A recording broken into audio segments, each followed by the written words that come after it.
यह कहानी है एक दुखी गर्भवती गाय कपिला की। दिनेश के पास दो गायें थीं, कपिला और गौरा। गौरा दूध दे रही थी और कपिला गर्भवती थी। दिनेश गौरा का दूध बेचकर कमाई करता था और इसीलिए उस पर हमेशा मेहरबान रहता था। मगर कपिला दूध नहीं देती थी, इसीलिए दिनेश उसकी तरफ ध्यान ही नहीं देता था। लालची और निर्दयी दिनेश गौरी को अच्छा खाना खिलाता था, मगर बेचारी गर्भवती कपिला के आगे सूखी घास डाल देता था। इसीलिए कपिला हमेशा दुखी रहती थी। गौरा बहन, देखो तो यह दिनेश कितना लालची है। मैं इसे दूध नहीं देती तो मुझे सूखी घास खाने को देता है और मैं इसे दूध देती हूँ, इसीलिए यह मुझे अच्छा खाना देता है। कपिला बहन, तुम दुखी मत हो। जब तुम्हें बच्चा पैदा होगा और तुम इसे दूध देने लगोगी, यह तुम्हें भी अच्छा खाने को देगा। तब तक पता नहीं मैं मरूंगी या बचूंगी। इस तरह भूखी प्यासी रहकर कब तक जिंदा रह पाऊंगी बहन। यह कहकर बेचारी कपिला की आंखें छलक आती हैं। गौरा से कपिला का रोना नहीं देखा जाता तो वह कपिला को समझाते हुए कहती है, कपिला, रो मत मेरी बहन, तुझे कुछ नहीं होगा। सुन, ये दिनेश लालची और निर्दयी है तो क्या हुआ? इसकी घरवाली सुमन तो दयालु है ना। देखना, वह तुम्हारे बारे में जरूर कुछ सोचेगी। दिनेश जितना लालची और कठोर आदमी था, उसकी पत्नी सुमन उतनी ही दयालु और कोमल हृदय थी। एक दिन वह दिनेश को कपिला के आगे सूखी घास डालते देखती है तो उसे बहुत बुरा लगता है। वह दिनेश से कहती है, आप भी कितने लालची और कठोर हो। इस गौरा को तो पौष्टिक आहार खाने को देते हो और इस बेचारी गर्भवती कपिला को बस सूखा चारा, और वह भी पेट भर नहीं। अरे मैं क्या कोई धन्ना सेठ हूँ जो इस गर्भवती गाय को मुफ्त में अच्छा खाना खाने को दूं? अरे ये कौन सा अभी दूध देती है? गौरा तो दूध देती है दूध, इसीलिए उसे पौष्टिक आहार खिलाना जरूरी है, समझी? पर यह गर्भवती है, इसका और इसकी कोख में पल रहे बच्चे की सेहत का ख्याल रखना भी तो जरूरी है। कोई जरूरी नहीं है। सूखी घास खाने से ये और इसका बच्चा मर नहीं जाएंगे। गौरा के दूध से होने वाली आमदनी मैं इसके खाने पर नहीं लुटा सकता। यह कहकर दिनेश चला जाता है और सुमन कपिला की तरफ देखती है तो उसकी आंखों से आंसू टपक रहे होते हैं। सुमन को कपिला पर बहुत प्यार आता है और वह स्नेह से कपिला का माथा सहलाते हुए कहती है, रो मत कपिला, मैं जानती हूँ कि तू गर्भवती है और इस हालत में तेरी और तेरे बच्चे की सेहत का ख्याल रखना जरूरी है। सुन ले, मैं तेरी रस्सी खोल देती हूँ, जा तू गौरा के साथ खाना खा ले। यह कहकर सुमन कपिला की रस्सी खोल देती है और कपिला गौरा के खाने में मुंह मारने लगती है। यह देख गौरा बहुत खुश होती है और कहती है, कपिला बहन, तू पेट भर कर खाना खा ले, तेरा बच्चा भूखा होगा। नहीं नहीं बहन, मैं पेट भर कर खा लूंगी तो तू क्या खाएगी? मैं तो बस इतना ही खाऊंगी कि मेरे पेट में पल रहे बच्चे को थोड़ा पोषण मिल जाए। उस दिन के बाद दिनेश जैसे ही गौरा और कपिला को चारा डालता, सुमन चुपके से कपिला की रस्सी खोल देती और कपिला गौरा के साथ थोड़ा पौष्टिक खाना खा लेती। फिर कुछ देर बाद सुमन आती और कपिला को फिर से उसके खूंटे पर बांध जाती। मगर गौरा को पूरी खुराक न मिलने पर वह कम दूध देने लगती है।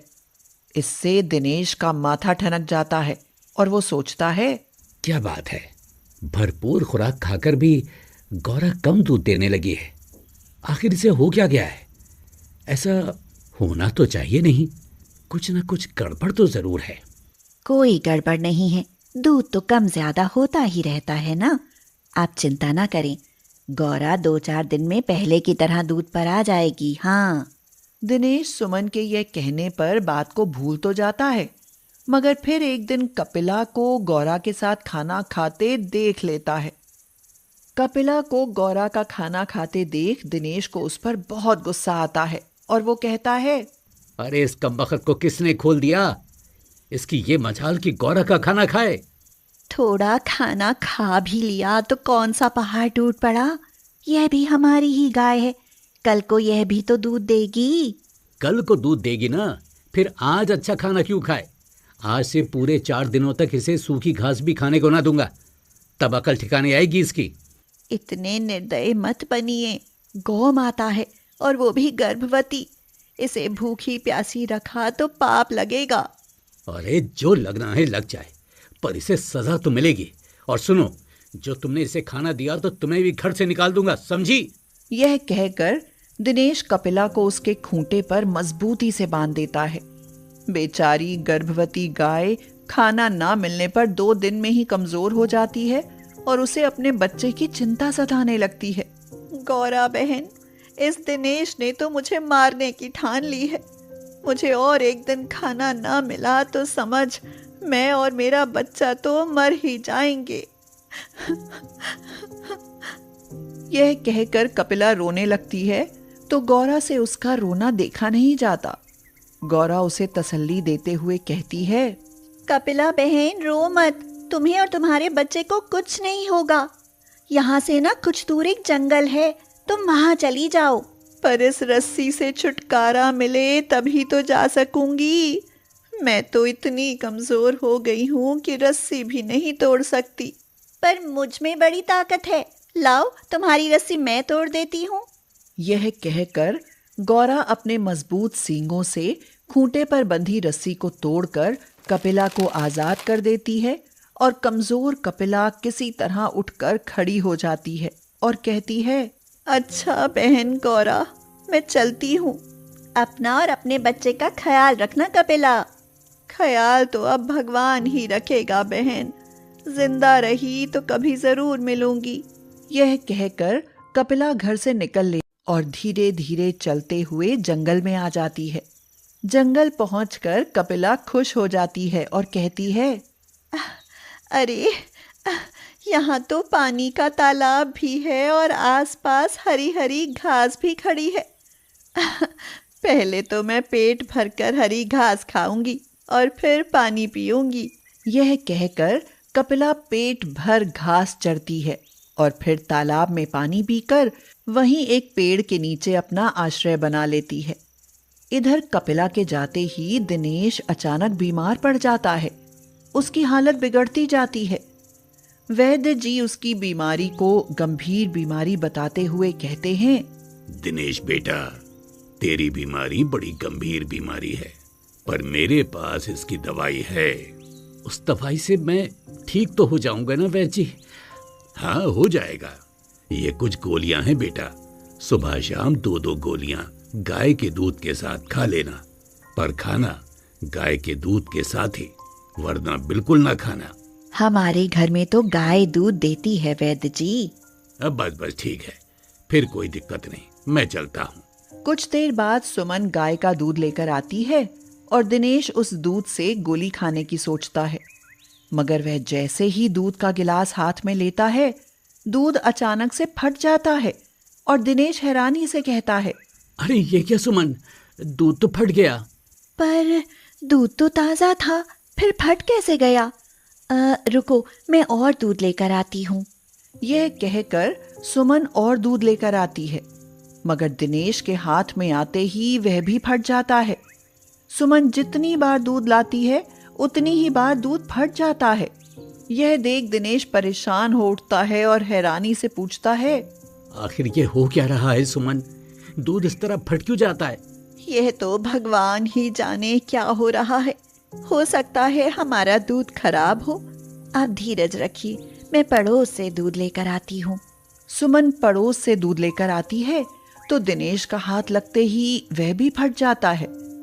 फिर तो सुमन जिस भी गाय का दूध लाती है वही फट जाता है। दिनेश दवाई ही नहीं खा पाता और उसकी तबीयत बिगड़ने लगती है। लगता है अब मैं ना बच पाऊंगा। पता नहीं भगवान मुझे किस पाप की सजा दे रहा है सुमन। और सताओ गौ माता को, आप मानो या ना मानो, ये कपिला पर जुल्म ढाने की ही सजा मिल रही है आपको। बेचारी पता नहीं जिंदा भी है या मर गई। सुमन, पैसे के लालच में आकर मैं बहुत बड़ा पाप कर बैठा। मुझे गौ माता को सताना नहीं चाहिए था। यह कहकर दिनेश फूट फूट कर रोने लगता है। फिर समय बीतता जाता है और एक दिन कपिला जंगल में एक स्वस्थ और सुंदर बछड़े को जन्म देती है। अपने नटखट बछड़े को देखकर कपिला सोचती है, बहुत प्यारा और नटखट बेटा है मेरा, पर इसे लेकर जंगल में रहना खतरे से खाली नहीं है।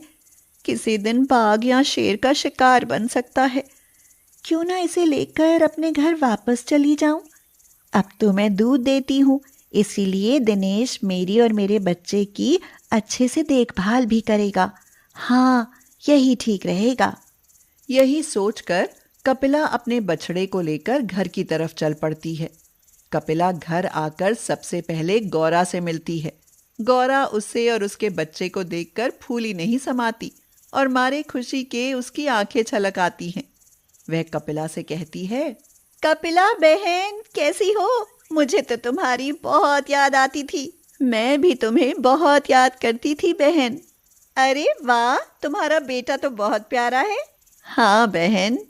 कपिला यह कह ही रही होती है कि तभी दिनेश आकर सीधे कपिला के पैरों में गिर जाता है और कहता है, मुझे माफ कर देना गौमाता, मैंने तुम पर बड़े अत्याचार किए हैं। यह कहकर दिनेश रोने लगता है। उसे रोते देख कपिला की भी आंखें भर आती हैं। कपिला उसे माफ कर देती है। यह सब देख सुमन बहुत खुश होती है। फिर अचानक कपिला के थनों से दूध टपकते देखती है तो सुमन तुरंत दूध निकालती है। सुमन बीमार दिनेश को कपिला का दूध देती है तो दूध फटता ही नहीं है। यह देख दिनेश की सारी परेशानी दूर हो जाती है। वह कपिला के दूध से दवा खाकर जल्दी ही ठीक हो जाता है और फिर गौरा और कपिला की मन से सेवा करने लगता है। निशांत के लिए लड़की देखते देखते थक गए, लेकिन उसे कोई लड़की नहीं मिली। एक तो हाई एजुकेशन, ऊपर से रईस खानदान, कोई टक्कर की लड़की मिली ही नहीं। निशांत की शादी की उम्र दूसरे चरण पर थी। उसकी माँ शकुंतला 65 पार कर चुकी थी और ऐसे में भी बेटे का ब्याह ना हो तो कितनी चिंता की बात है। इसलिए वह निशांत की शादी का रजिस्ट्रेशन कराने मैरिज ब्यूरो पहुंच गई। शकुंतला वहां जाकर मैनेजर से बोली, सुनो भैया, हमें अपने लड़के की शादी करवानी है। लड़की ढूंढते चप्पल घिस गई, पर मजाल है जो कोई लड़की मिली हो। भगवान जाने लड़कियों को धरती निकल गई या आसमान निकल गया। माँ जी जरा शांत रहिए और बताइए कि कैसी लड़की चाहिए। कैसी चाहिए? क्या मतलब?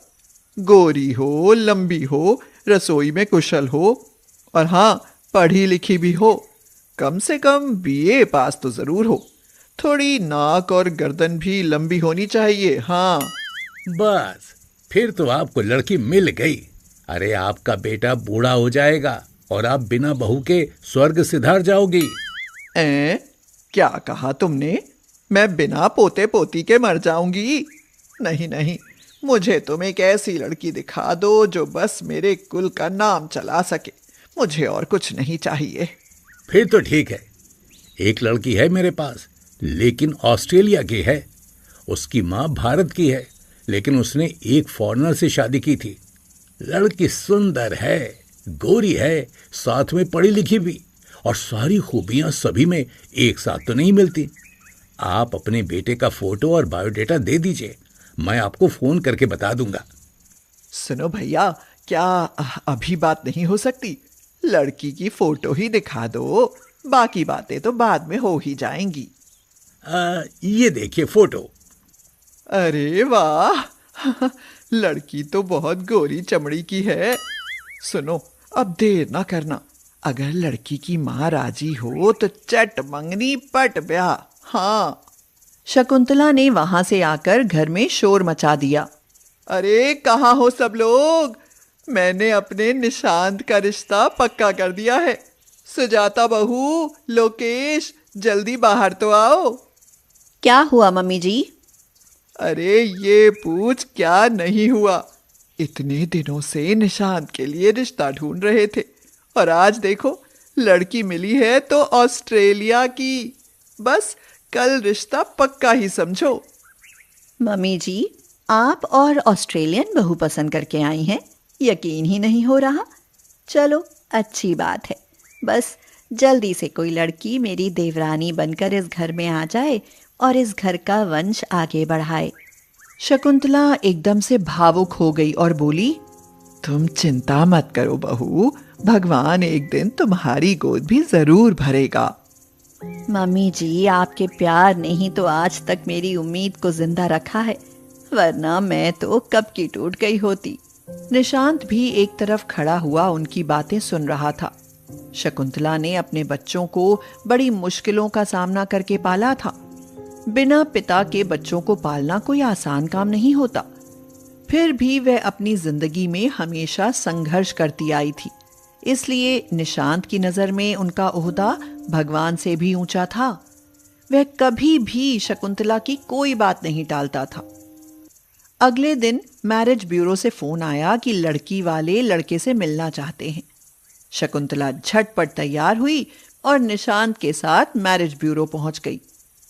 वहां वह लारा को देखकर दूर से ही पहचान गई कि यही वह लड़की है जिसका कल उसने फोटो देखा था। देखो निशांत भाई, मुझे तो लड़की पसंद है। पूरे मोहल्ले में हल्ला हो जाएगा कि शकुंतला की विदेशी बहू आई है।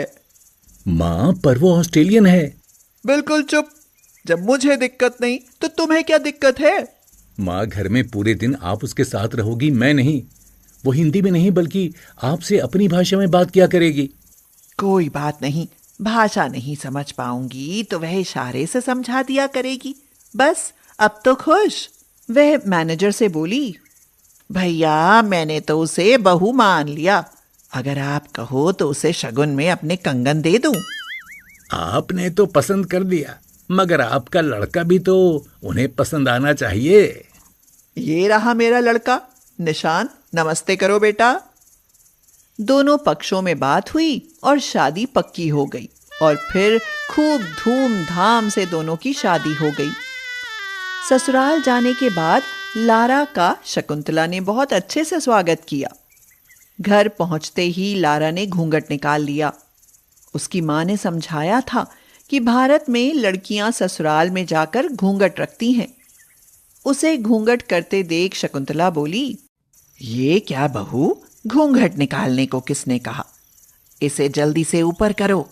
हमारे मोहल्ले पड़ोस में भी तो पता चलना चाहिए कि मेरी ऑस्ट्रेलियन बहू आई है। पड़ोसियों के तो कबूतर उड़ जाएंगे, कबूतर। लारा को कुछ बातें समझ आ रही थी, इसलिए उसने घूंघट उठा लिया। बहू, मैंने नाम तो तुम्हारा पूछा ही नहीं। नाम क्या है तुम्हारा? सासू mom, my name is Lara. कुछ बात समझ में नहीं आई। क्या कहा? मेरा नाम लारा है। लारा, चलो लारा भी ठीक है। बच्चे होंगे तो खूब लोरी गाकर सुनाया करेंगे। ला ला ला ला लोरी, दूध में कटोरी। ये सारी बातें लारा के सिर के ऊपर से गुजर रही थी। फिर भी वह हंसते हुए अंदर चली आई। अगले दिन, छोटी बहू, आज तुम्हारी पहली रसोई है, इसलिए खाना तुम्हें ही बनाना पड़ेगा। ओके मम्मी जी, मैं खाना बनाऊंगी, बट खाने में क्या डिश बनेगा? बहू, डिश में फिश नहीं बनेगा, उसके अलावा बहुत कुछ बनेगा। ये कहकर शकुंतला हंसते हुए बोली, बहू, हमारे यहाँ पहली रसोई में मीठा और कढ़ी चावल बनते हैं। मीठा, मीठा मीन्स स्वीट्स, चावल मीन्स राइस, बट व्हाट्स कढ़ी? अरे ये क्या कह गई, मुझे तो समझ ही नहीं आया। अब क्या ही कहूँ, किसी से कहूँ तो सब यही कहेंगे कि मैं ही तो ऑस्ट्रेलियन बहू लाई हूँ। निशांत को रसोई में भेजती हूँ, वही इसकी गिटपिट समझेगा। हाँ। निशांत रसोई में आया तो लारा ने उसे बताया कि उसे कढ़ी बनानी नहीं आती। अच्छा, तुम्हें कढ़ी बनानी नहीं आती? बड़ा आसान है। छाछ में बेसन और नमक मिर्च डालो, फिर छौंक दो। लारा समझ गई। उसने ऐसा ही किया। कढ़ी छोंक दी, लेकिन कुकर में। कढ़ी छोंक कर उसने कुकर का ढक्कन लगा दिया और 2 सीटी आने पर कुकर बंद कर दिया।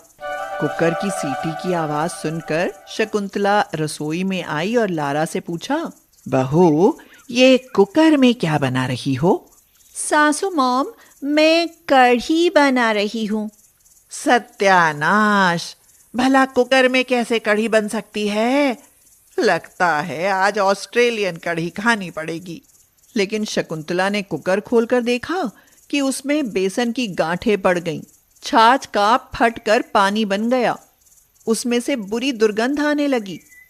ये देखकर शकुंतला को बड़ा गुस्सा आया, लेकिन अपना गुस्सा पीते हुए वह लारा से बोली, बहू, क्या तुम्हारी माँ ऐसी कढ़ी बनाती है? लारा सहमी हुई सी बोली, मेरी मॉम कढ़ी बनाना नहीं जानता, मैं भी नहीं जानता। लो भाई, कर लो बात।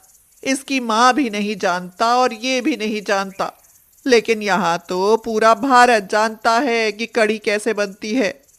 खैर, अब जैसी भी है तो मेरी पसंद की बहू। अगर मैंने इसे कढ़ी बनानी नहीं सिखाई तो लोग यही कहेंगे, बड़ी आई थी ऑस्ट्रेलियन बहू वाली, उसको तो कढ़ी बनानी ही नहीं आती। What happened, सासू मॉम? अब जो हुआ उसे भूल जाओ। सुजाता बहू, यहाँ आओ, तुम इसकी भाषा मुझे समझाने में मदद करो। लारा बहू, आओ, आज मैं तुम्हें कढ़ी बनाना सिखाती हूँ। शकुंतला ने और छाछ में बेसन और मिर्च मसाले घोलकर कढ़ी पकने रख दी।